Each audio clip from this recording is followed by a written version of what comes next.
New tonight, what happens when a tenant stops paying rent, but the legal process won't let the landlord kick them out. It's what's known as eviction gridlock. Small property owners say it's the result of a broken system. CBS 8's Brian White joins us live with more on their concerns and why residents say it's their last line of defense. Brian.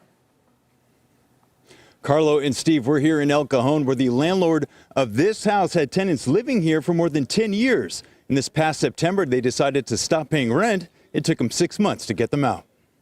What we're doing now that we have the tenants out, we've ripped out the kitchen. We're going to do all new appliances. Dana Logston is remodeling now after his tenants left in April after 6 months of not paying rent. And I would request, when can we expect a payment?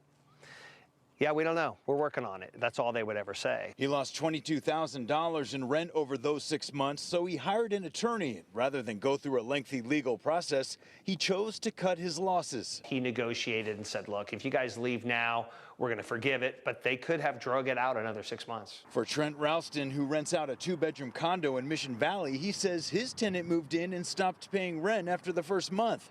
And that was almost a year ago. And it's cost him $30,000 and a lot of personal anguish. The wedding plans had to stop. The Pop Warners and all the other plans had to stop because the financial burden got really high. It's so much that we had to refinance the house to be able to afford this. He's gone through the legal eviction process. The judge ruled in his favor, but now he's waiting on the sheriff's office for a lockout.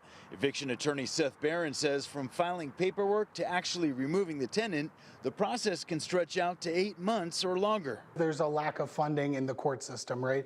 There's one judge to hear 9,000 cases a year, and that's put an immense burden on the court, who's trying their hardest, but is simply understaffed. Tenant advocates say the court system may be slow, but it also protects renters from illegal or retaliatory evictions. There's, all kinds of reasons for why a tenant might withhold rent, but they want to make sure that they are protected by the law to do that.